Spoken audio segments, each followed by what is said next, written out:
name is Anthony. Oh, so okay. So you just went that way. I mean, it works, man. It works. I like it. I think so too. So yeah. So real quick, a little bit of background about yourself. So while we got, let's see what you just started though. But like you said, you got church going on. You're a teacher. You're a coach. You got a son. You got a wife. I mean, you've always been like this. It's like always a go-getter, always something going on, or is this just something that it all just started coming along as with life? What happened? What happened, man? What's up, Tony? I think this is true for most people. You kind of start out with nothing going on, and then you add one thing, and then you add another, and then you add another, and they're all things that are important to me, that I care about, that I like doing. So you just kind of make time. You can't spend as much time doing one thing or the other, or sometimes there are seasons, right? So as a coach, when the basketball season comes, other things kind of have to scale back. And once basketball season is over, then, you can maybe ramp up some things, you scale back on the basketball, and then so on and so forth. In the summertime, totally different story, because I'm a teacher. So I have way more time to be able to do other things. So yeah, I've always been like, okay, you get one life. So let's do the things that I want to do and spend time with the people that I care about. Have you always had that mentality, or is that just something, again, like with what life came along and taught you some lessons and it's like, hey man, you only get one shot at this. Let's do it right. No, I think that just as you live, you start to take things for granted less. Like, so when my Aunt Didi, I always say she was the best of us. My dad's sister, she passed away not too long after we got back from China. That's a whole nother story. Okay. But you go, man, like some things are just more important. So let's try to spend more time with those people. But I think, yeah, I've always been kind of one of those people that wanted to do things differently. I'm not going to just do things just because that's how they've always been done, or because that's what my parents think I should do. Yeah. I've always been that person that go, nah, this is my life, and I have to live it. So, I was talking with, and I saw your Detroit helmet back there, that he used to kick for the Lions. Sean Connolly, I think was his name, but he was talking about, playing. He got to play with Barry Sanders for a while, and he was one of those guys. Yeah, he was treasure. He's for real though, but he was one of those guys that Barry Sanders, like when all the hype was going on in the locker room, or I don't know, just like ordinary things you would see in the locker room, people being hyped up before a game or just whatever. But Barry Sanders, even in practice and stuff, when he was not having to do anything, he was like over on the side, like reading a book or doing something that was not, what is the word, orthodox to, I guess is what I'm saying. Mm-hmm. Like, and you wouldn't expect that out of like you just said, like a treasure like Barry Sanders. You expect him to kind of go along with the social norm of what you hear about football, right? And not the guy that's just doing something that's not what everyone else is doing. But that's what made him different. That's what made him badass. He was always different though, because remember, he didn't celebrate. He celebrated one time, and his father was like, "What are you doing? Like, act like you've been there." From then on, he never celebrated. He always just gave the ball to the ref. Who does that? Especially coming up at that time, right? We got Dion doing his thing, T.O. eventually comes along. I know that's after him, but it's always been kind of especially when you score, it's exactly. Hey, check it out. You got, White Shoes, that play for the Cowboys. It's always been kind of about celebratory things. Barry was, again, he was different. He didn't do things like everybody else did. So he was one of the people that I looked up to growing up, growing up in Detroit. And that was the only good person on the team, it seems like. So, and he was great. So just to go, man, this guy, he's got a good head on his shoulders. It's not just about the rah-rah, the me, but it was always team.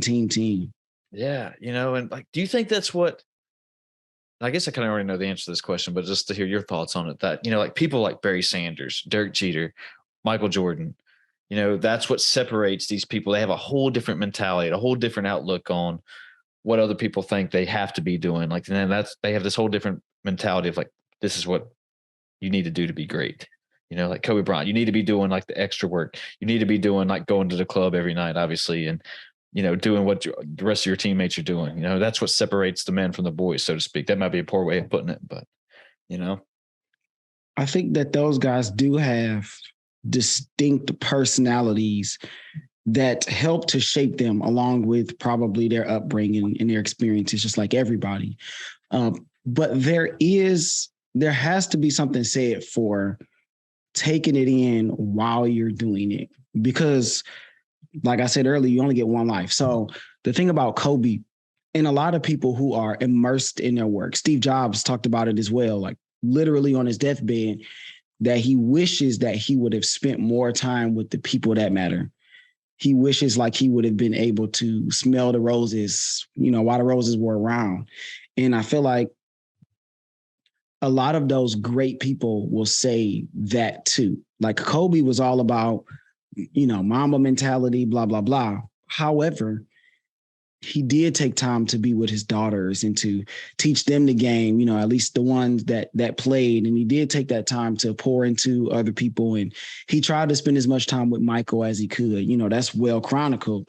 But even though you're immersed, I think there's got to be something, because it's, what does it afford you to get to the top of the mountain? There's nobody there to celebrate with you.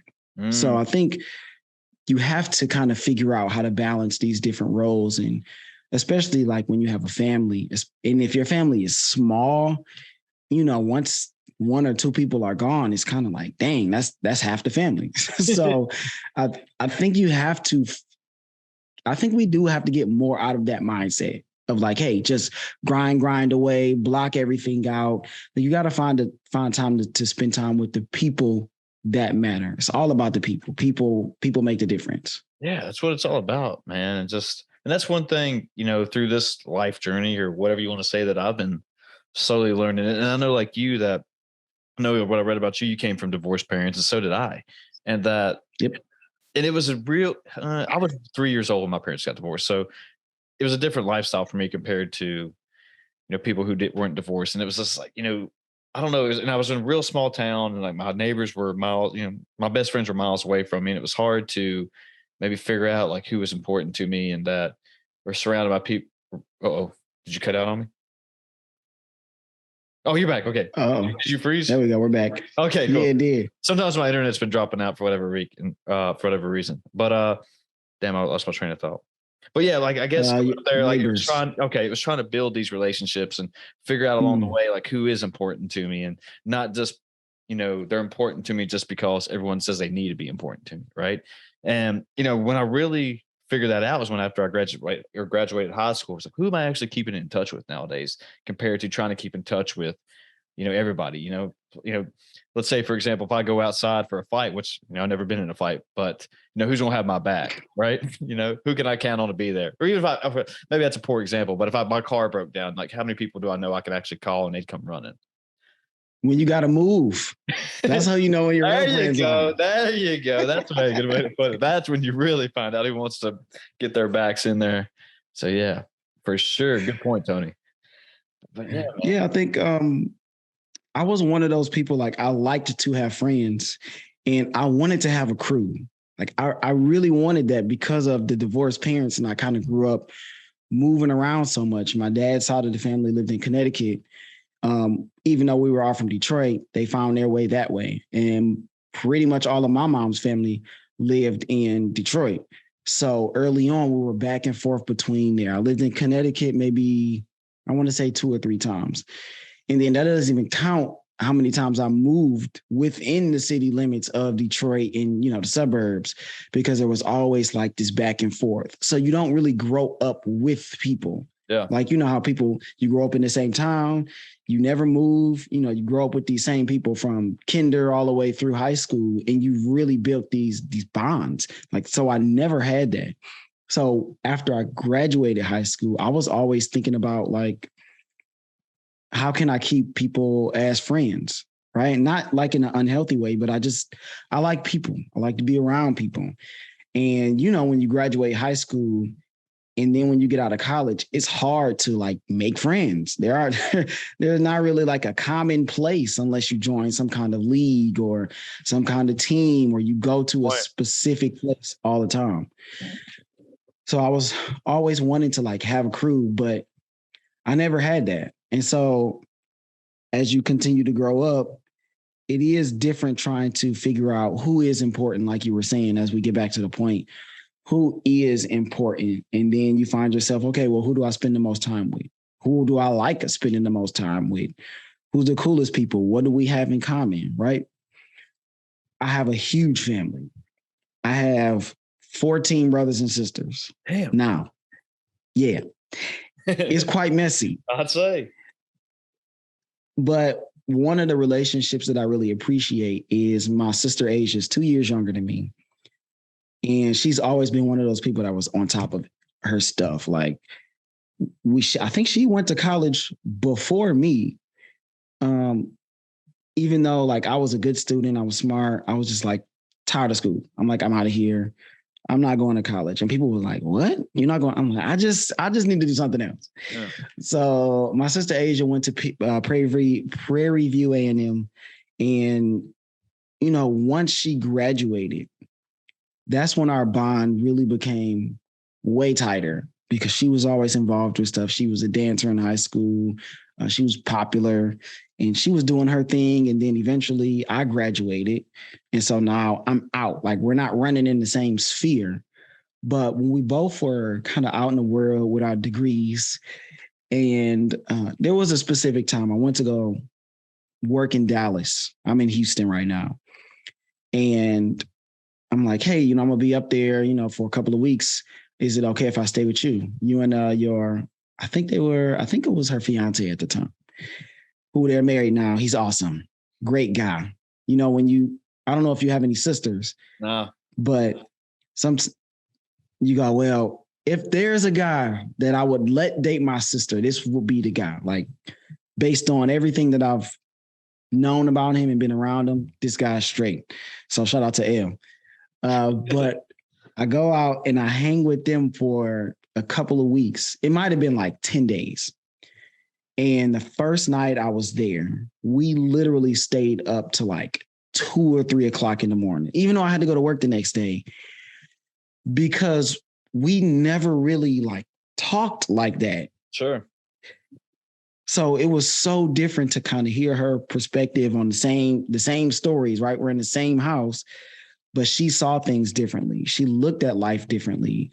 And we just kind of blossomed from there, our relationship. Even though we grew up together, our relationship didn't really become, I would say, very important until we kind of got to a similar place in life and we just kind of vibed. It's awesome when you find that with people, whether it's a family member or not.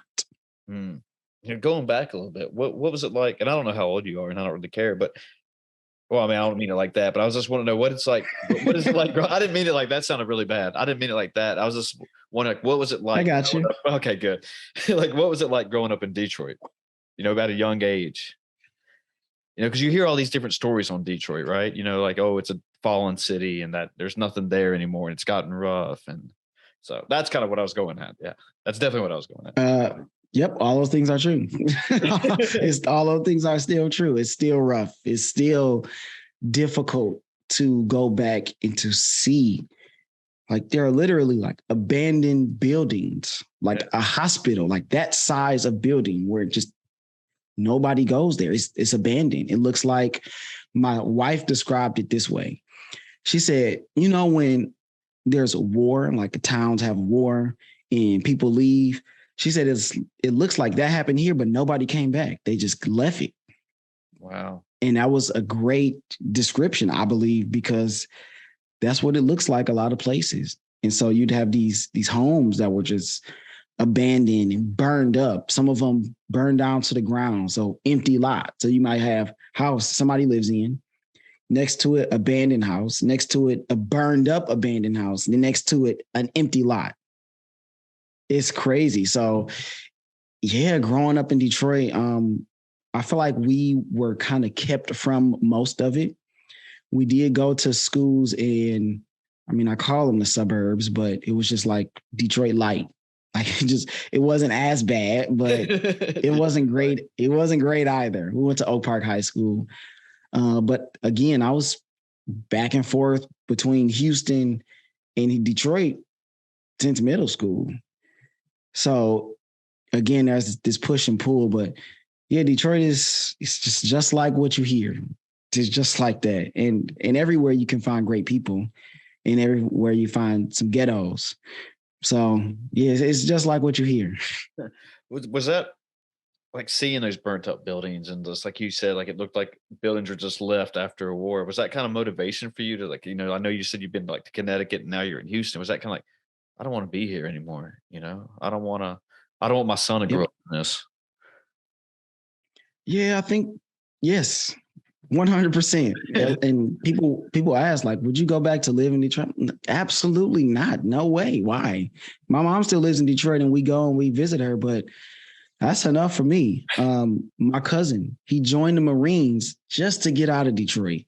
He literally was like, any way that I can get out of here, that's exactly what I'm going to do. And he literally joined the Marines, like what is said to be the most difficult part, the difficult branch of the military. He said, it's better than being in Detroit. So sign me up. That says something right there, man. Oh, so, in growing up there, I mean, I know you're coaching now and whatever thing, but is that kind of where you started to build your philosophy too with your coaching style?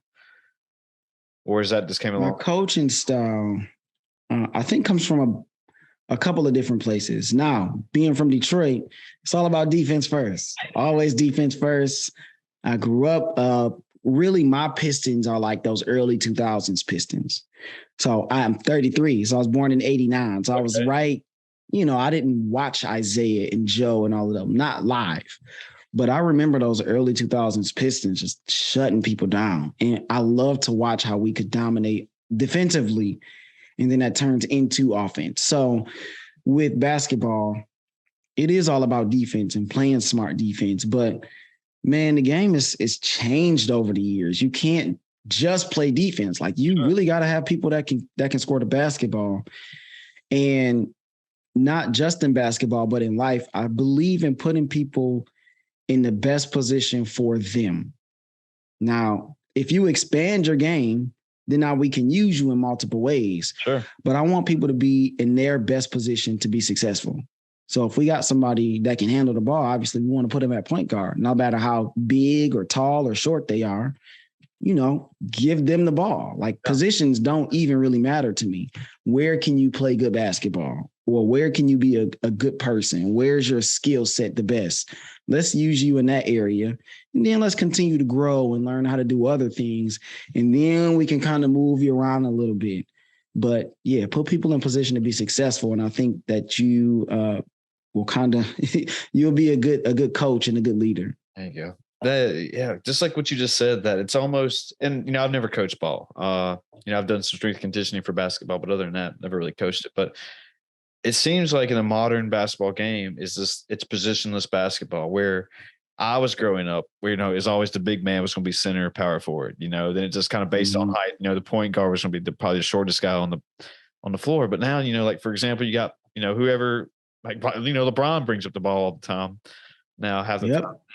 So it's positionless basketball, but it's like you said, like, and I like exactly how you put it. Let's put these guys in the positions where we know they could have the most success, rather than just saying, "Oh no, you're a small forward. You stay in this area." Right? Because it's so silly to me. Yeah, it just doesn't work like that. And I don't want to overshare too much, but going with a team mentality like that, just saying, "Hey, we're trying to put people into where they best can succeed at." Where I've seen, like, in CrossFit competitions where, I've done 4-person competitions, which, people kind of do their own style. They know what they're good at, whether it be weightlifting, running, gymnastics, whatever. But people will pull off selfish moves just because they want to do, the weightlifting part of it or whatever, and it just kills the team. And it's just like, that was bro. And like, I understand you wanted to do that, but we're all trying to we all have an equal goal, and you just selfish move just crushed the whole team. You crushed the morale of it now, and like nobody want to work with you anymore. Yep. That's the worst when you have selfish people, man. It can just totally undercut and undermine a team. And people always are looking at the coaches, and I'm like, yo, you have to look at the players, because I can speak from experience. If you have a player that's a bully, somebody that is selfish, it will destroy your team culture and chemistry, no matter who your coach is. Because guess what? Coach ain't on the court. The coach is not on the court playing. The coach does not have the ball in their hands. Now, trust me, I wish at times I was on the court because I could still hoop. Okay. I was hooping earlier. Let's go. But if you have, especially your best player, if your best player is a selfish player that only cares about them, it don't really matter what your culture is. They set the culture. Your best player sets your culture. I believe that because they're on the court. They got the ball. Did you say you went to college and played or no? I didn't play in college. I actually was a football player throughout high school. Oh. And yeah, man, when you graduate, nobody's outside tackling each other. Like, we all got to go to work tomorrow. So easy to find some pickup basketball games. I like to go. So, I mean, so you play every day still or no? You just kind of play whenever you want to?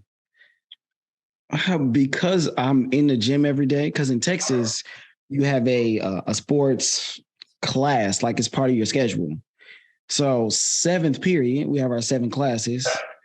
I go to, we have basketball class. And then when the season starts, we have our practice after school. So it's kind of like one long kind of practice, from 2 to 4:30.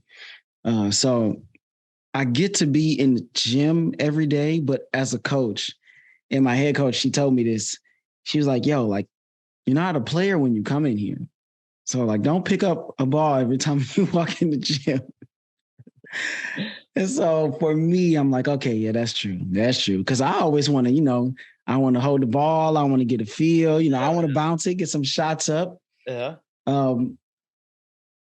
But yeah, I'm on the court every day. I don't get to play basketball like competitively every day, but maybe I try to go at least once a week somewhere to play. It's a couple of different runs I know of.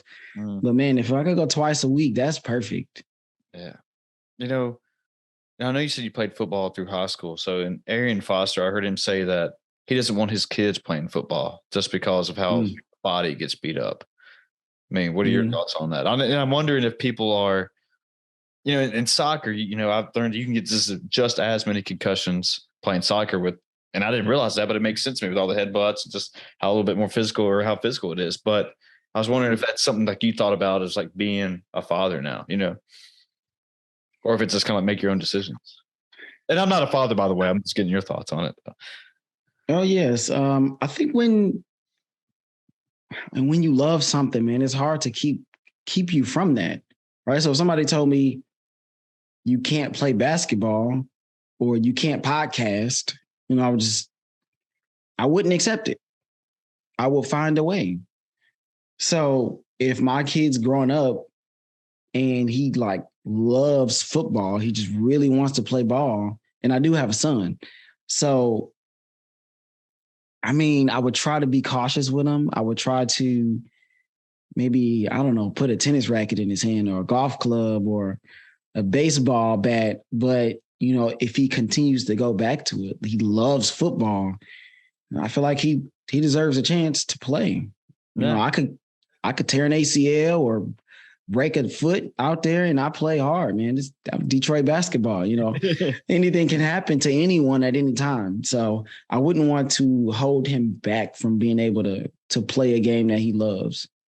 That's a good point, man. I mean, like I said, I'm not a father by any means, but I'm just wondering, if and when that time does come for me, that what would be my decision based on like all the science that comes out now, with like CTE and, how, I work with a guy who played college football now. He just talks about how his, he was a lineman and just how his body is so beat up now, and just that, he's just always worried about it. And that it's just like, man, do I really, and like you said, I don't just want to steer a person away from doing something that if they truly love it, that's great. Then, go for it and ride that bus until the wheels fall off. But At the Mm-hmm. end, though, when you know that, hey, there could be consequences, and I guess there could be consequences to everything. It's just like you said, you could go out tomorrow and roll your ankles playing ball, and I've done that plenty of times. But at the end of the day, I guess you just kind of like, well, am I happy with my decisions? I'm glad I went down this road. I mean, as long as you're happy with it, then that's all what matters, right? Man, I literally went to University of Houston to play football. Now, did I end up playing football? No. So that story goes, I moved a lot. So I never had, I'm like 5'8.5". In high school, I was probably like a $135, $140. I understand that. But I'm pretty athletic. I can jump out the gym. Let's go. I'm quick. I got, I'm not like the best. I definitely had some skill and some ability, though. I'll definitely say that. But you don't really get a shot at that size, right? They're always going to look at the person that's taller, that's a little bit bigger. And I didn't have like 4.3 speed. I wasn't that fast. But I mean, I ran a 4.4-ish. Like I was fast enough. You got some wheels. And in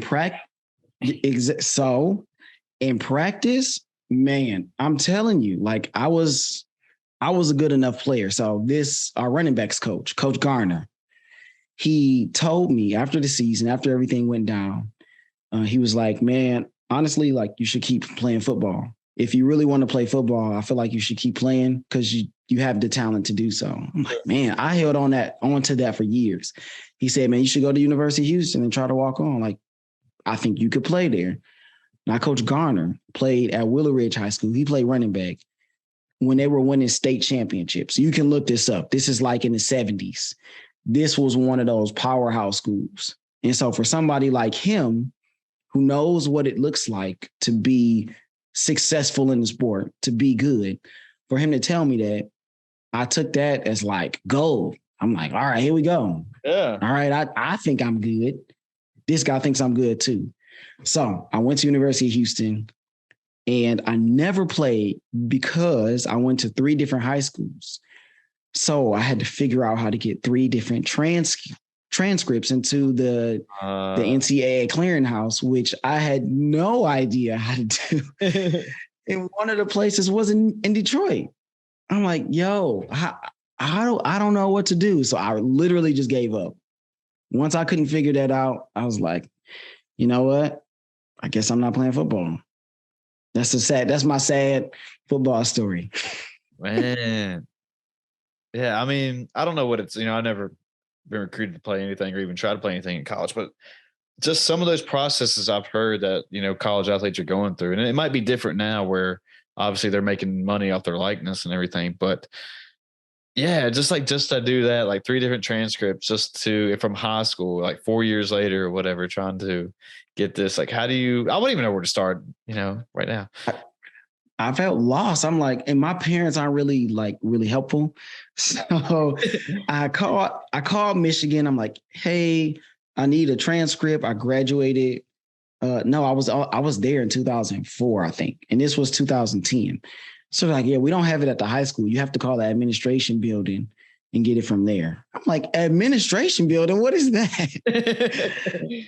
So I was just like, you know what, man, I'm gonna find something now. I'm gonna go hoop instead. I'm just gonna go to the rec and I'm gonna get some shots up. And I'm pretty sure I could have figured it out, and maybe with some help from a coach or somebody. But I was so discouraged at that point. Well, you put on that work and then you go to do, try to walk on or whatever. Then it's just like, you got to go through this process. And I get it, man. And then also, I know you're 33 right now. And how old were you then? 18? 19? I was 20. 20. And just, I'm 36, by the way. So since we're sharing ages. But but at that time, like, I'm not the same person I was, at that time, right? And I would have probably, instantly when something like that came, when I was in college, something like that, oh, you have to do this to get to this point to do this. And it was like, man, but I ain't gonna go do all that, man. I ain't gonna try. But, it was like, there's a juice worth the squeeze to go do this, and if it was something that wasn't easy to me, I would immediately just say, nah, I'm good, And I'm I wish, out. Screw this. and I wish I would have had a completely different mindset mentality back then. I mean, this is where I had to find my way. And I don't know, this is where I was kind of talking about earlier in the podcast, where I had to learn to, be like the Kobe Bryant. And I'm not saying that I'm not comparing myself to Kobe Bryant, Michael Jordan, or anything right now by any means. But the Kobe Bryant of podcasting. But I had to learn that, doing these type of things and facing these challenges is what made those people great. And just like, I can't always just say, nah, I'll just put that off till tomorrow, or I'll start this Monday, because I knew I'd never really do it. And yet, do I still do it sometimes? Yes, I'm not perfect, right? But I had to learn to try to accept things when they come to me, and to say, hey, man, this is what it's going to be about. It's like that half marathon. Like, I had a green light come to me about this opportunity, and I'm 5'8", right? Or not, well, actually, I'm probably like 5'7" on the tall day. And I'm not built for running on by any means, but, and it was also, and I had a person tell me, like, you got to get that shit out of your head. Like, I'm not, this tall, lanky person who's built for running. And that was always my thing of growing up, like kind of what you said, that if you weren't over 6 feet and over 200 pounds, you were probably not going to be looked at by anybody, whether it be basketball, wrestling, football, whatever. This is, nobody. And yeah, can it be done? Yeah, there's outliers to it, but that was the kind of way I was thinking back then, that you were all automatically put off just by certain statistics like that. That may have been like a slight rant, but that's kind of that was my point. Yeah, man. At 20, like, I'm definitely not the same person that I am than I was, at 20 years old. I think at that time, it was hard enough trying to get into college. I feel like at that point, because my dad and my stepmom, I don't know what happened with the paperwork, but like financial aid was an issue.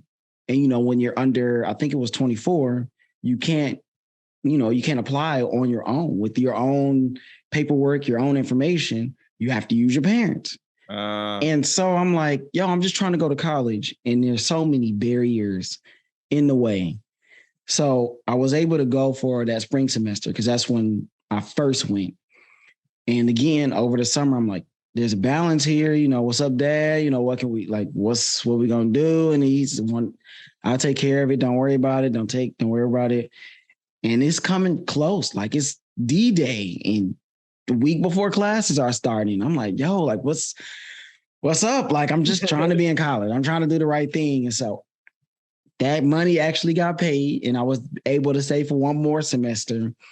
And it was great. Like, my 1 year at University of Houston was awesome. I met a lot of great people. That's when I started coaching women's basketball. And I met my wife there too. So let's go. I guess 1 year was all I needed.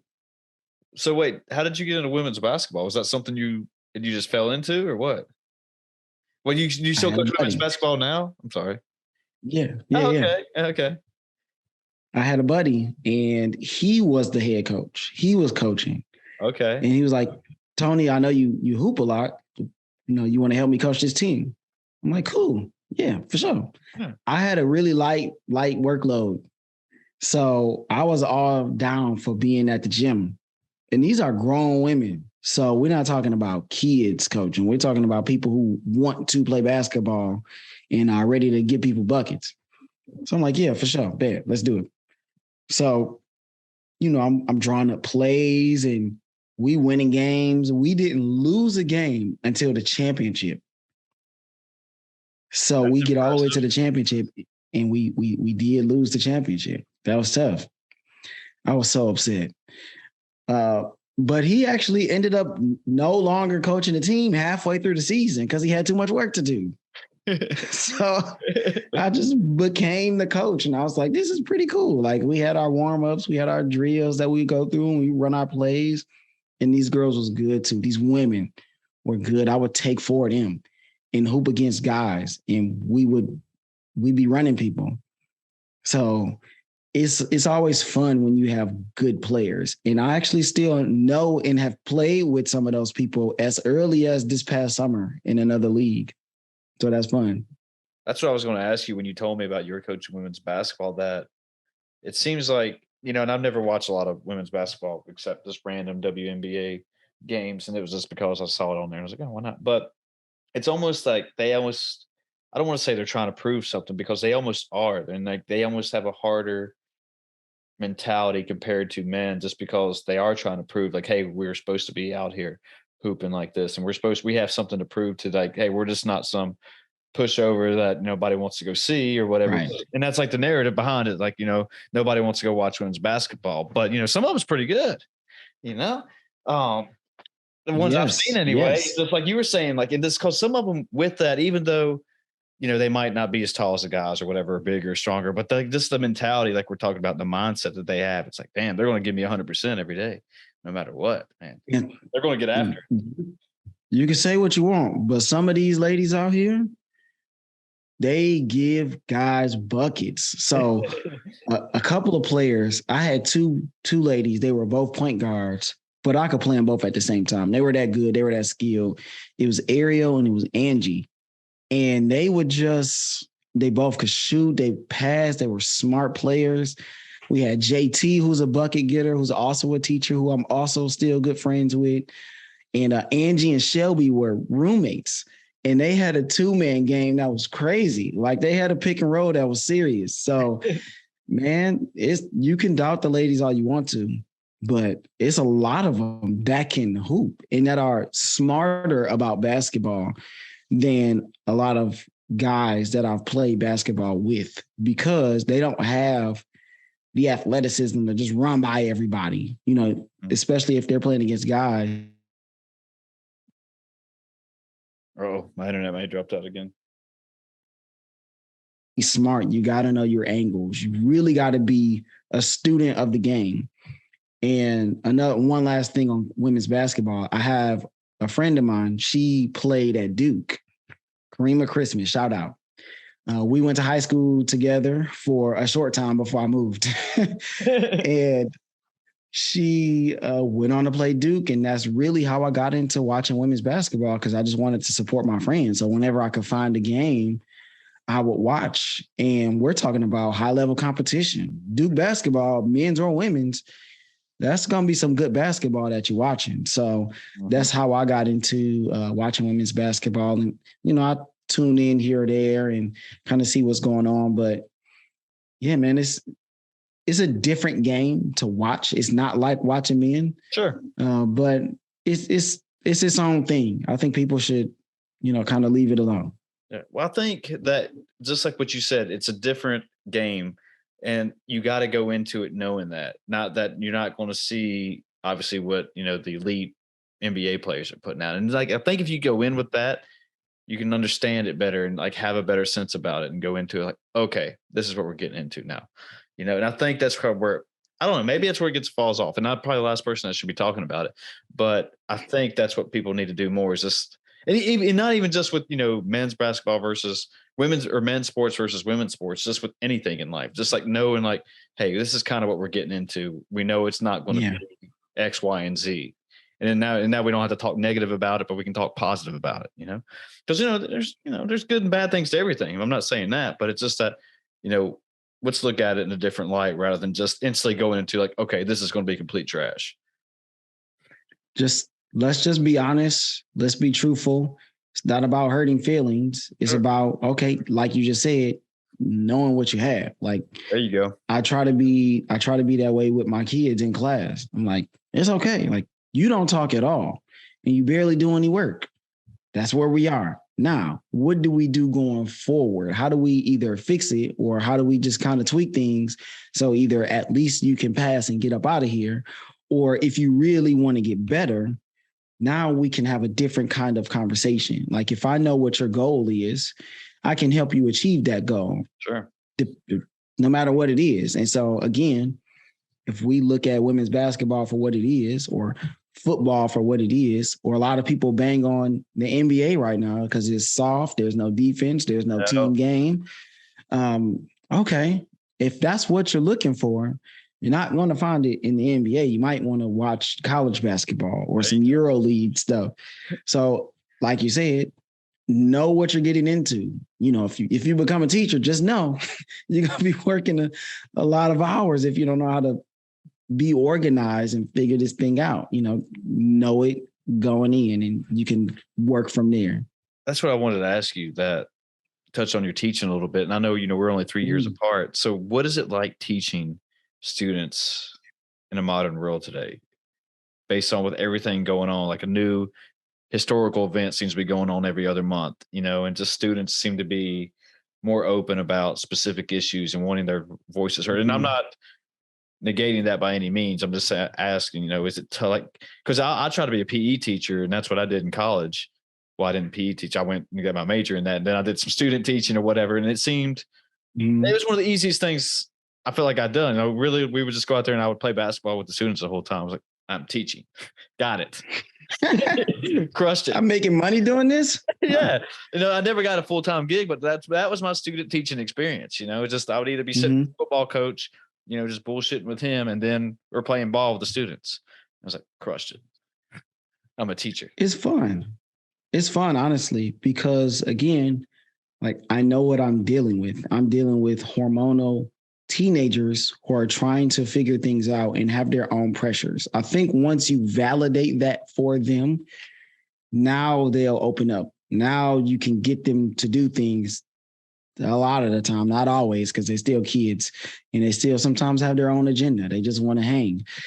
But the thing that I try to do is what wasn't done for, I will say, us growing up, is it was kind of like as a kid, you just do whatever people tell you to do. Whatever the adults say, just do that. We don't want to hear your opinion. We don't want to hear what you have to say. Just do what we tell you to do. Like we were really trained to be robots. Like we're bots. And so these kids these days, they don't, most of them, no. I'll take that back. I'm not going to say that they don't accept it, because they are in a system where they have to do specific things. Like the whole GPA game and trying to get into college. Man, these kids are trapped literally in a college system that is broken. It's 100% broken. And if you want to get into the best schools, like you got to be top 10, top 5%. You have to do 1,000 college, not resumes, but 1,000 college applications that cost money that most people don't have, right? You have to write these ridiculous amount of essays. It's a rat race. And you go, okay, if I want to go to college or if I want to go to the best colleges, I have to do all of this extra stuff. Like these kids are staying up 2-3 o'clock in the morning studying because they got to take 4 AP classes, higher level classes, because they have to play the GPA game and get their GPA up so that they can go to, university of whatever, right? Not giving anybody any shine here. So I try to tell the kids, because I think this is important. You have to know that just going to college A, that's not really going to guarantee you anything. Sure. It's really not. Now, maybe in 1995, if you come out of X college, you have something waiting for you that's guaranteed. But there's so much competition in the world today. It's just not like that. Now, especially for people who look like me, okay? People in the minority, bro, a lot of times they don't care what college you went to, right? So I try to teach kids to connect with people, make connections, be a good person, right? And when you're in a room full of people who do have the means to be able to help you, meet those people, talk to those people, be good to those people, just as a baseline, right? Whether they could do something for you or not, people remember people who are nice, who make a difference, who stand out. So I'm like, okay, yeah, you want to go to X college, but whether you get there or not, whether you go to college B or college C or D, you have to make the most of it by connecting with people and just trying to do good work and put your best foot forward as much as you possibly can. So, and these kids, most of them, I feel like, understand that. These kids are way smarter than I feel like we were, or especially our parents were. They're way smarter. They have access to so much information. They're off the charts. I get kids and sometimes I'm like, you can literally be whatever you want to be. I can see it right now.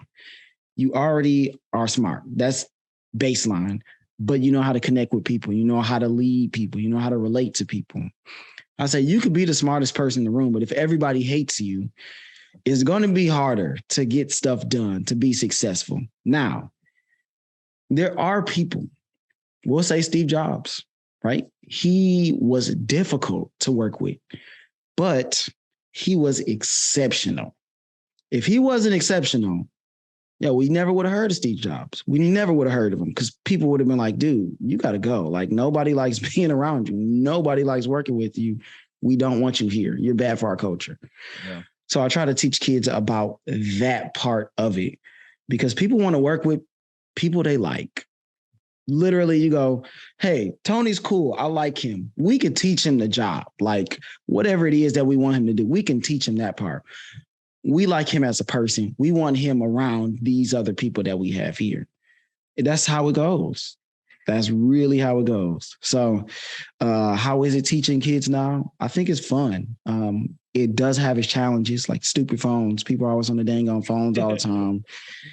And you got to try to figure out how to deal with that as a teacher. Like, am I going to try to take and lord over them in these phones? Or, and this is the philosophy, this is the approach I try to take, is I'm not going to take all of your time. You'll have time to use your phones. Because if I try to fight that battle, I'm going to be wasting my time. However, when I need you for this 10 or 15 minutes to explain something, to give you the assignment, whatever, because I don't really lecture. That's old school again. Yeah. Most of the time, you don't need to lecture. They can get the information easily. They don't even need you to get the information. When I need you for this 10 to 15 minutes to really get across what I have to say, I just need your attention. After that, if it's individual work, whatever we have to do, I don't care if you use your phones. You need to be mature enough to make your own decisions and know, okay, I got to get my work done. Let me put my phone down. Like, I can't hold everybody's hand. So I'm not going to. It's kind of the approach that I take. I like that. When they get out into the real world, it would be just like that. Yeah, you can play on your phone all day, but at the end of the day, if you're not doing your work, obviously most places would be like, nah, we don't need your services anymore. Thanks. See ya. Yeah. And I wonder, and we don't have to go down participation trophies or anything, but I wonder, like, people who do, like, helicopter parents and people who are holding their child's hand all through. The worst. Yeah. And like, this is what they get set up for, everything's just kind of handed to me. There's no, what's the word am I looking at? There's nothing. What is the word am I looking at? There's no disciplinary. You don't have to earn anything. You don't have to earn it. It's like a silver spoon for you. There you go. Then they get privileged. There you go. Very privileged. And then when they do get out of school or whatever, and they find their job and they hit these roads where it's just like, they're like, somebody gives them negative feedback on something. And it's just like instant change of life. I guess it's like that leads down certain roads. You're like, what's going on? Like, I didn't get the job or I didn't get the promotion. It's like, I don't understand. That's probably I'm supposed to get it. Then it leads them down and I don't want to say they get depressed or anything, but it starts to go down this road where they find out, well, what was going on through life here? Why is now life hard? Why is it so hard? We have to give people, not just kids, we have to give everybody an opportunity to fail and then an opportunity to get it right. Yeah. Okay. Because you can't hold me accountable for something, number one, I didn't know that I had to do.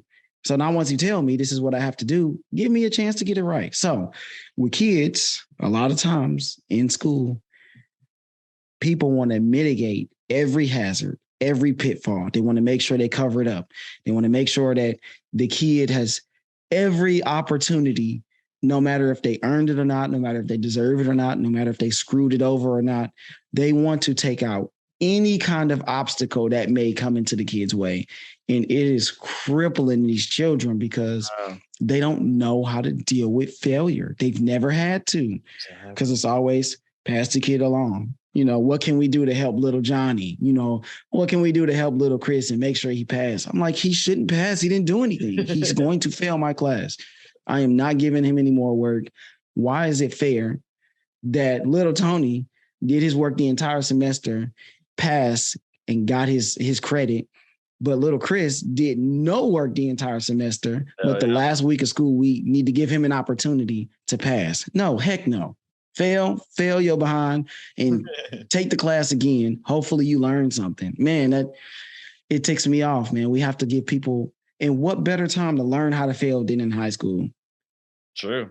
Yeah. Before the stakes get crazy. There you go. I don't wish on anybody, having to fail, lose at a game or whatever. But I think just like what you're saying, you have to go through those experiences in life in order to have that sense of being served a piece of humble pie.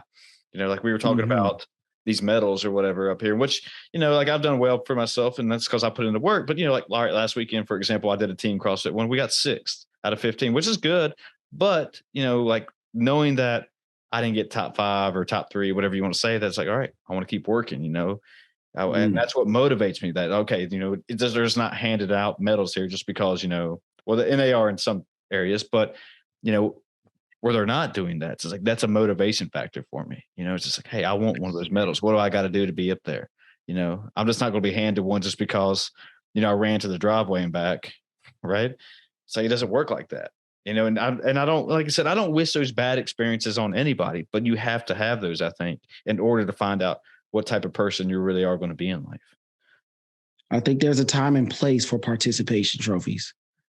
I do give in my class, I give participation grades for some stuff because I'm like, all I want for this specific thing, all I want is your effort. Sure. Right. All I want is you to try. And I don't want to just I don't want to make everything for a grade.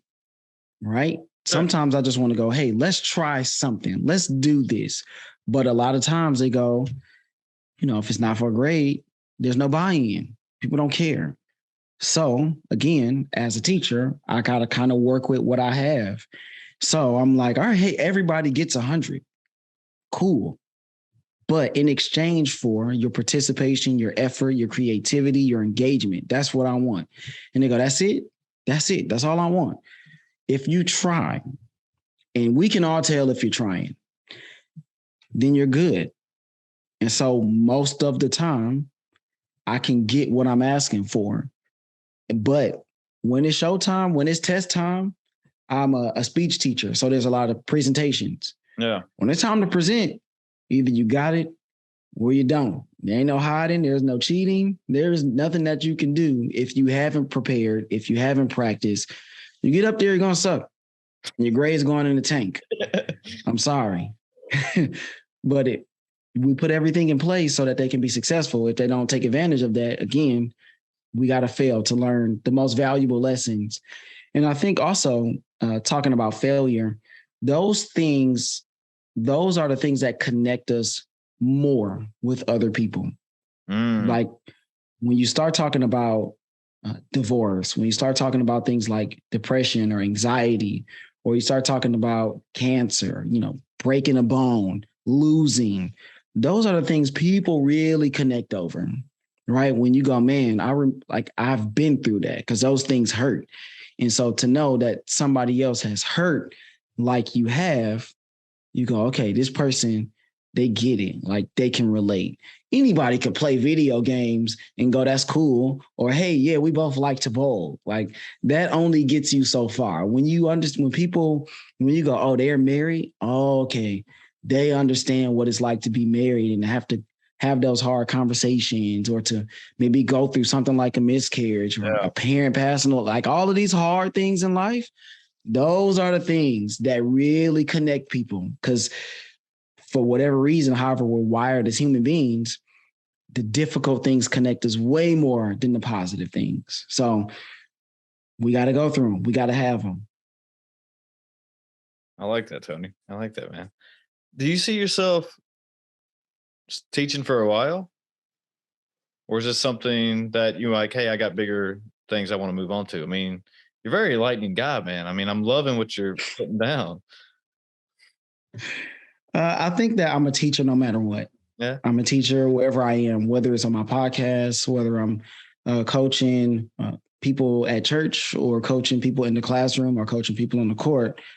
I'm a teacher wherever I go. So I'll always be teaching. Now, being a classroom teacher in a high school, man, I'm just kind of taking it year by year, honestly. I love podcasting. I got into it about a year and a half ago, and it has been so fun and such a challenge. It's really calling me up, right? To do more, to do different things, to do things that I don't want to do, like social media. There you go. It's calling me to really branch out. But man, I'm gaining so much more from meeting people like you, Chris, meeting people like Nancy Norbeck, meeting people like Reg Ferguson, meeting people like Shannon Russell, these amazing people that I've had on my podcast that have really been able to impact people past the 160 classroom kids, and then not including my basketball girls and my softball girls, right? So we'll call it 250,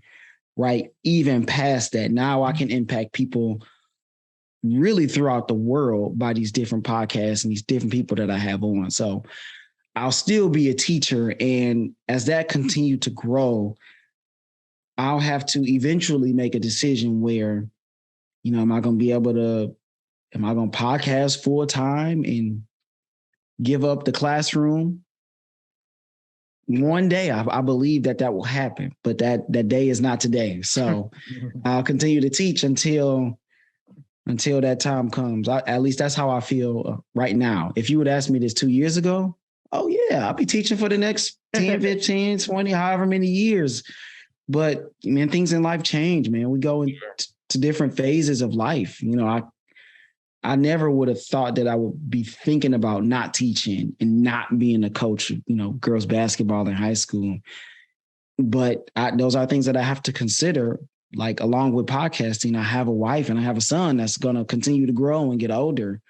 So what kind of life do I want to have for them? So we always have to continue to evaluate. So am I always going to be a teacher? Yes. Will I always be in the classroom? I don't know. I don't think so at this time. I think there will come a time where I will have to step away from the classroom. I started my podcast probably 2 years ago, maybe a little bit more. I can't remember now. But I know you just said so roughly about probably right when you were starting yours. I mean, what was the motivation for you to start your podcast? Man, I love people. I think you're getting that through this conversation, but I love people, man, and I love teaching and I love connecting. And so starting a podcast, it was really, first it was, okay, I love sports, but I don't want to just do one thing. I don't want to just talk about sports. Like it. I'm married. Marriage is a big part of my life, and I like to help other married people. But my wife is she's not a talker like me. And so I kind of had to go, all right, my wife's not going to be a podcaster. So eventually I had to come to the realization that I'm not going to have a co-host because this is my baby, right? This is my vision. So, hey man, you just got to go for it. And so if you got to do some solo shows, then so be it. Make the most of them, which is what I did early on. But I always wanted to have people on. I always wanted to have these kinds of conversations, Chris, that we're having. I wanted to be able to share this spotlight, this platform with other people. So I'm like, okay, let's just have guests. And it's kind of started off as I want to see what's on the internet, what's interesting, what's happening. And it evolved from there to let's make the show about the person that I have on. So Chris, I would look you up and I'll go, man, this Chris Shelor, man, he looks like he's done some things and I want to have him on. So I'll reach out to you. Hey man, you want to come on? Of course I do. The Living Numbers podcast is awesome. So I would do my research on you and go, man, he's done, he does CrossFit, marathons. He spent some time, as a PE teacher, subbing or, that kind of thing. Okay. He went to college. He's accomplished some things. And of course I would do maybe a little more digging. He has a podcast. Okay. Yeah. We need to talk about this. Yeah. So I just love to converse with people, hear their different battles in life. How did they get to where they are now? And so that's pretty much where the podcast has evolved to today, where I just reach out to people. I have different websites I use. I went to a podcast, not convention, but a podcast, event where it was 3,000 people there, podcast movement out in Dallas. And I met so many great people that shared so much great information. There were breakout rooms and people were just literally teaching everybody else, hey, this is what I've done. This is what worked. These are my steps. And so, you go there, you take what you can and you try to implement it into your own show. So in the midst of doing that, and that's where the podcast is now. But man, it all started from wanting to connect and wanting to teach others. And so I started bringing experts on, people who have done great things to help me, cast that vision for other people. Yeah, man, I can relate to a lot of that just because, when I started listening to podcasts, I forgot how many years ago or whatever, but it was like an alternative to music, right? Instead of just being at work all day, just listening to albums and whatever, like the top 100 on Spotify or whatever it is, that I was like, ooh, let me start listening to what's going on. And I forgot, I listened to Kevin Hart was on Joe Rogan's podcast, and that was the first podcast I ever listened to. And I remember like it was so motivating and inspiring, just what Kevin Hart was saying and stuff. And I was like, damn, this is what people were like do on podcasts, and just like kind of saying like what you thought, the battles he was doing. He was being funny at the same time. And it was like talking about being positive and how, for some reason in that day and time, being negative was not cool. And but I was like, man, I love his takes on all this stuff. And so I got instantly hooked. And then, 2 years ago, roughly, that I was like, well, maybe I want to start a podcast and just kind of talk to people and see what happens. And like, I instantly thought it would just be, it was just something that I said what I wanted to do at the time, but it would never take off. And I'm not saying my podcast is taking off or anything, but just like after 5 episodes or whatever, it'd be done. It was just a maybe excuse to get my friends together and just talk. And then, but like when I started like having different people like email and wanting to come on or whatever, it was like, oh, this thing's doing something here. And that I started to learn that, like doing the research, like you were talking about, like that part was cool to me. Like, and even though it kind of sounds nerdy and lame at the same time, that was like, like I just did a podcast with a guy about tinnitus. So I was like, oh, I didn't really know what tinnitus is, but let me check it out. And that way I can halfway talk, halfway intelligently about it. And so that part became kind of cool to me. It's like, oh, I'm also learning a little bit at the same time. I'm learning that people have different takes on different subjects compared to, obviously what the views I have on it, and before this, I never know how these conversations are going to go. Yeah. We emailed or whatever a few times before that, but when we started talking earlier in the podcast about all those great superstars, you could have been on there like, well, Kobe's trash, and I was like, oh, well, damn. Okay, Tony. And that's the one cool thing about it. It's like, well, why do you think he's trash? Most people don't agree with that. Yes. But yeah, but let's figure it out. Cool. Well, if you should tell me that every road in the world should be painted blue, it's like, well, that's weird, but let's see let's hear him out a little bit. Let's figure it out. We need to ask why more. Like, okay, instead of like condemning what people think. Now we might think that is total garbage. Like that is like no way. But, okay, what I'm going to say is not necessarily going to change this person's mind right now. So let me just at least try to figure out why they think that way, why they feel that way. And I feel like from there, you gain more understanding and you gain more respect typically for the people. Now, the thing that I guess I would say is a pet peeve of mine is when people say, I don't know. I don't know. So you go, well, Kobe is trash. Well, why would you say that? Well, I don't really know. I just don't like him. Yeah. I'm like, that's garbage. Don't say that. Don't say Kobe's trash. Exactly. You better back it up. Back it up. You just can't just say that. You just can't say like, and that was one thing that kind of Kevin Hart was also talking about, that, like people will see like their favorite movie ever, and it's like whatever it is, like a new Avengers movie or whatever. And of course, there's always that one person who's just like, nah, I don't like it. Like, well, what didn't you like about it? Like, no, whatever. It's like, well, come on. What, did you not like the music? Did you not like Captain America? What was it? There's something there behind it. It's just that you don't like it just not to like it, and just, it's just the same way with sports. It's just like, hey, I don't like the Redskins. And it's like, well, why don't you like the Redskins? Or the Commanders now, I'm sorry. That, well, my brother grew up liking the Redskins at the time. And I grew up wanting like, well, I don't like them because he likes them. So I'm going to like the Cowboys. So, yeah. And it's like, that was kind of what it is. And like, and there's no really pure hatred for the Commanders. It's just that, oh, well, he likes them, so I want to be different, and just maybe that's, and sometimes sometimes that's good enough. Like, okay, that's my allegiance to another team. Like I will never be a fan of the Ohio State Buckeyes. Never. I'm a Michigan man. I go blue all day, every day. And if somebody say, "Why don't you like Ohio State?" I'm like, because I'm a Michigan fan. Sure. That's it. That's the reason. It's not more nuanced. We don't do that here. Exactly. There are no more details. That is all I got. Now, if you want to have a more nuanced conversation, obviously that team has put out great players. They've had great teams. I've watched them kick my team head in more than enough times. Yep. And so I think as you get older and you have more conversations and you listen more and you try to understand people more, then I think your perspective starts to kind of round out a bit and you're not so hard and fast about everything.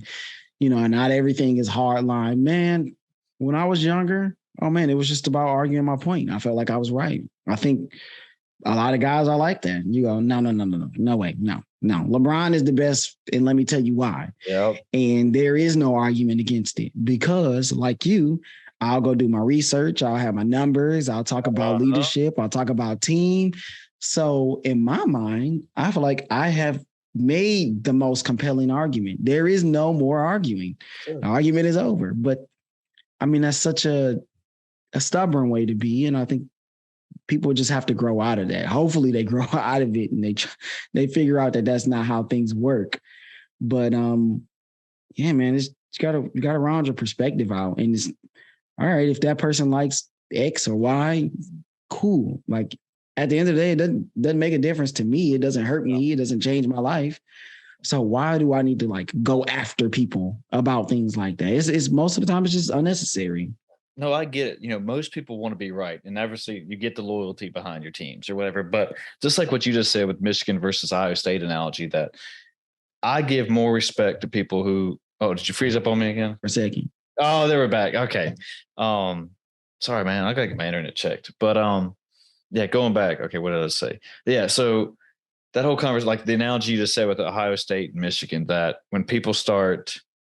Everyone wants to be right, of course, and, be loyal to their teams and all of that. But I give so much more respect for people like what you just did right there, that, hey, I'm go blue all day long, but, yeah, you're supposed to hate Ohio State or the Ohio State if they're using that now. I don't remember, but, but I get it. But you also you gave props to them and okay, we had a more adult civil conversation and you're just not, and you're just not out here just, boasting about whatever it is and just trying to be the person's right. It's just, man, we can actually have a good conversation and it's fun. And at the end of the day, we're still cool, and that's where, problems come up into the day. Cause it's just like you said, X versus Y or whatever. It's just well, I hate him because if he likes X and I like Y. Well, okay, it's just his thing, man, not, you don't have to agree with everything a person says. And maybe, I'm overstepping my bounds here, but at the end of the day, it's I'm still going to like you for the type of person you are.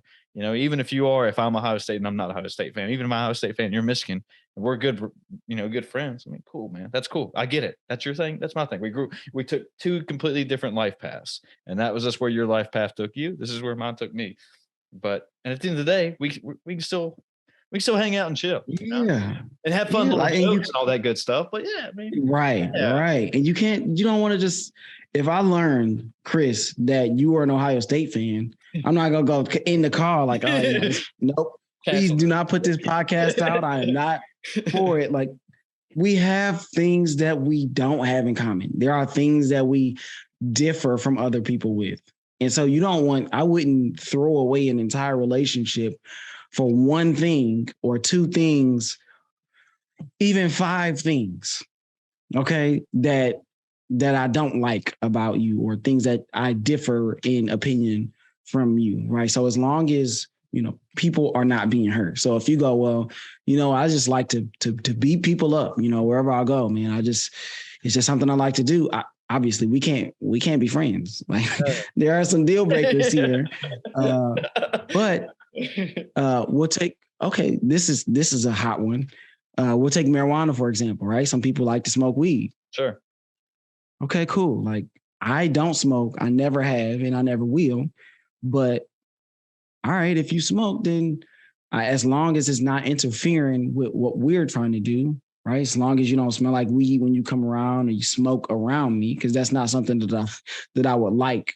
And if you respect our relationship enough to not do it, then we're fine. Yeah. What else is there to really talk about in this instance, right? But sometimes people just go, oh, well, if that's what you want to do, then we're done. Then, right? I'm like, man, that's such an immature way to deal with people. Exactly, man. It's just that exactly. I like how you said that. And that, at the end of the day, I don't care if you smoke marijuana or not, right? But if I don't want it around, then you should, respect that. And the same thing if I did something that person A or B didn't like, I mean, I would respect their wishes, and Yeah. just that, hey, if they don't want me wearing, I don't know, maybe not wearing something, but if they don't want me having a beer in their house, I'm not going to have a beer or whatever, right? Or something like that. Whatever that is, you got to respect that. And I get that. If that's your thing, no big deal, man. But yeah, just that. Agreed. Yeah, and that's just where I don't know. I don't want to say that's where problems are stirring up just because of those things right there, but maybe it's just like not being able to have these. I mean, again, like we could have like marijuana, abortion. What else is out there? I mean, it's probably some other type of drugs or whatever. And at the end of the day, that right. if you don't agree on something that whatever, if you're pro-choice and I'm pro-life or whatever it is, or vice versa, that okay, well that's just how he feels, and that you can still have different views on things and still be cool with each other. Maybe I'm wrong. Exactly. But we, when we start to just cut people off and draw these hard lines, I think there is a place for that, obviously, right? There are times where you got to go, okay, like this is just not happening. And I can't really deal with that. And we all have our deal breakers, right? So, but not everything can be a deal breaker. Like there can be rules for every single thing. It's like, okay, what can I do? Right? What can I do? So yeah, again, just trying to understand people, trying to help people and make things better. And a lot of times there's going to have to be some kind of compromise, right? We're talking about, laws and that kind of stuff. When it starts to affect other people, there's got to be some give and take. Most of the time, there's usually not a time where one side will get their way and everybody's happy. Fun little fact right here. I found out about Ocho Cinco that he never why did I say that, in marijuana or drinking or anything. But like he started smoking cigars at a young age, and that was like his way of still hanging out with the cool crowd, that he found I don't want to say a balance, but another outlet to like, hey, y'all do y'all's thing. This is my thing. And he still felt cool with that. And then going back how we, I guess kind of going for full circle with this podcast, that doing something different than what everyone else is doing, and he was content. And obviously, I guess he could be arguably had a great career, but I guess he played 13 seasons or so, never got hurt. And maybe there's some weird stuff that he does besides playing FIFA and Twitter and all day long eating McDonald's. But I mean, that was the whole point of that thing, that he found a different outlet in order to be, I guess, successful in a sense, or still build relationships. Yeah. You got to own who you are, right? I got a big forehead, so my hairline is receded. It is what it is. Like, but guess what? I bet you I can jump out the gym still at 33 years old. Let's go. Right? I can speak with the best of them, right? I have a podcast that's awesome, right? I can teach people. So these are things about me. I just have to own. I'm 5'8" and some change. I'm not getting any taller. Okay, deal with it, right? Accept these things, right? If there's something that you cannot change, bro, just accept it and move on, right? And so, again, full circle, like be true to yourself, be who you are. If you don't like to smoke, don't smoke. If you don't want to drink, don't drink. If you don't like McDonald's, don't eat McDonald's. So I would go to, I was talking to who was I talking to about this? I don't know if it was a student. No, it was a friend of mine who's also a teacher. Shout out to her. She was on my podcast too. They were talking about, as an adult, being in social circles. And a lot of times, what do people want to go do? They want to go drink. Yeah. And wanting to build those connections and be around and rub elbows, but not wanting to partake in those activities. So it's like, how do you do it? Like, what do you do? I said, well, you can go hang out. You don't have to drink though. Exactly. get you a Dr. Pepper. They don't know the difference. You know, you have your drink in your hand and you just go hang. So I think there is a balance, right? If we're talking about business world, we're talking about trying to make connections again and climb the ladder. Because again, people want to work with people they like. They're not going to hire you if they don't know you a lot of times. And when we start moving up and up and up, right? Yeah, you do got to be around. You got to be around. You got to make those connections. It's important. So if everybody's going to whatever bar or restaurant, okay, you go there, you stay long enough to make a couple of jokes, you drink your Dr. Pepper, maybe you get an appetizer, and then you head out. You stay there just long enough for people to know that you were there, to have an impact. And if you really want to just leave, then you do it. But again, you got to be around, right? For most industries, a lot of industries, and it's only going to help you, you know, get a leg up, right? So being around, being somebody that people like, you got to do it. You know, my wife was talking about, like, I'm not really a people person like that, and I don't necessarily fool with these people like that. But when stuff goes on, you know, I don't always want to be around. And so I'm like, okay, you know, that's cool. You can take that route and still be successful. You can, 100%. But if the boss is at the party, you know, go to the party just long enough to say, hey, what's going on? Shake some hands, make a couple of good jokes. Then hit the, hey, man, you know what? It was great hanging out with y'all. I got my son, you know, we got to put him down, bedtime, whatever you want to come up with. I'm not a proponent. I don't condone lying, but find a way up out of there, man, if that's what you want to do. But those connections are important. So you got to find a way to kind of play that middle ground sometimes. Like if it was something at a cigar bar, like I'm just not going. Like I'll catch y'all at the next one. Yeah. But if it's something that I can kind of be around and still be myself, then, you know, make it happen. Tony, I think we should take it home right there on that, right there, going back full circle and everything. If people want to find you, if they want to find your podcast or anything you want to plug or whatever, feel free to do that. Thank you, Chris. The Living Numbers Podcast. You can find it Spotify, Apple. We're also on YouTube. Pretty much everywhere, Google, Amazon. You can find the Living Numbers Podcast everywhere, where I have interviews very similar to this one. So if you like Chris' show, I think that you will really enjoy mine. You can find me on TikTok at the Living Numbers Podcast. You can find me on IG as well. Facebook, yeah. You know, it's part of it. The Living Numbers Podcast, you can find a Facebook page there too. Those are the three that I'm typically on the most, that I'll post things to. But yeah, YouTube, comments. Yeah, that's where you can find me. Tony, man, thanks for being here, dude. This was fun. I'm glad we did this, man. So. Man, I'm glad you hit me up. Or I hit you up. I don't even remember. You know, we're always sending messages out. Don't matter, man. So however it happened, I'm also glad. It was a lot of fun. And this was great. Now I gotta have you on mine. Yeah. Sounds good, man. All right, cool. Anything else, or we're good? Man, be yourself, connect with people however you can. If you're a bowler, hey, go connect with some bowlers. If you like to smoke, go connect with some. Hey, man, connect with people. Try to be a good person, man. I think we'll all be in a better place. Love it. All right, we're out of here, folks. See you.